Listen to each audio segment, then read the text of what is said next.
Hello, my name is Giacomo Vivanti. I'm an associate professor at the AJ Drexel Autism Institute, and I'm going to talk about a project that we did in partnership with Bar Ilan University in Tel Aviv, Israel. And the project is about the implementation of an early intervention program for children diagnosed with autism in early childhood community settings in Israel.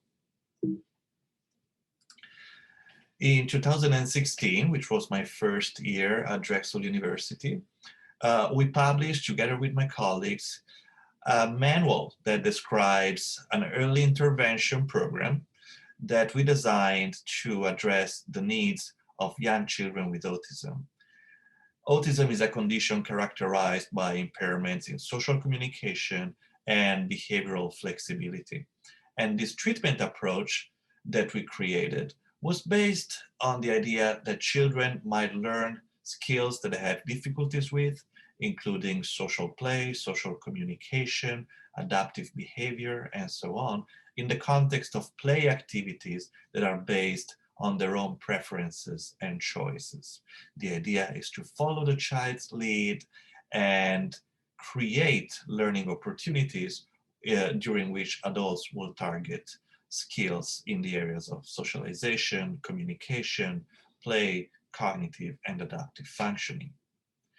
Soon after the publication of this manual, I was approached by Professor Ofer Golan, who is at the Department of Psychology at Bar Ilan University in Tel Aviv.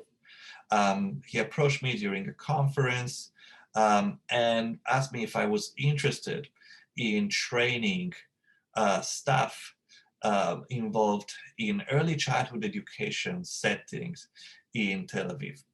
And the idea was to implement this program in Israeli preschool settings, community preschool settings that are specifically designed to help young children with a diagnosis of autism in Israel. And so a few months later, I was there and I started training a first group of educators, early childhood educators in this program. And together with collaborators of Professor Golan, we empowered local early childhood educators and clinicians to train other people until we were ready to use the program in the community and evaluate the program. The first article describing the outcomes of this program came out 1 year ago.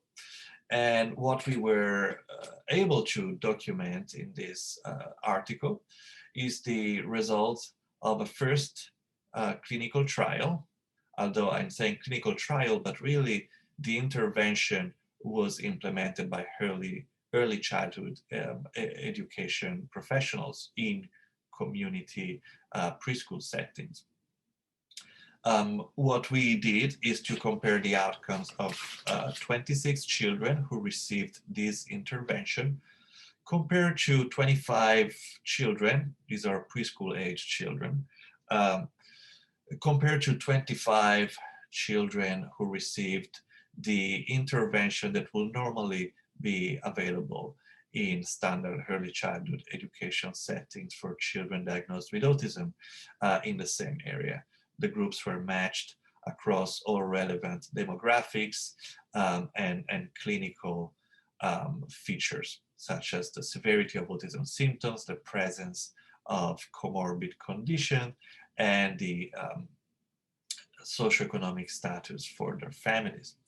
And what you can see here is the results describing change occurring during 8 months of intervention, with children receiving our intervention, making more gains in the socialization standard scores of the Vineland, which is a very well validated measure based on parent report of the child's social behavior. So looking at things like initiating and responding to social interaction, waiting for their turn during play activities, and so on, as well as measures based on the direct clinical observation using a standardized tool called the Mullen Early Learning Scales that measures expressive communication, the child's ability to use language, to communicate. Across both measures, we saw that children receiving our intervention gained much more points reflecting actual change in their ability to socialize and talk compared to children in the comparison group. And this was the first of the articles and projects that we have planned together. 1.5 years ago, that was one of my last trips before COVID. I went to Bar-Ilan University. I came back there to discuss these results and present new results and discuss new projects that are currently underway with Professor Golem and his group at Bar-Ilan University. So the collaboration with Drexel and the AJ Drexel Autism Institute will continue, and I will looking forward to share more results when these other collaborations will come to fruition.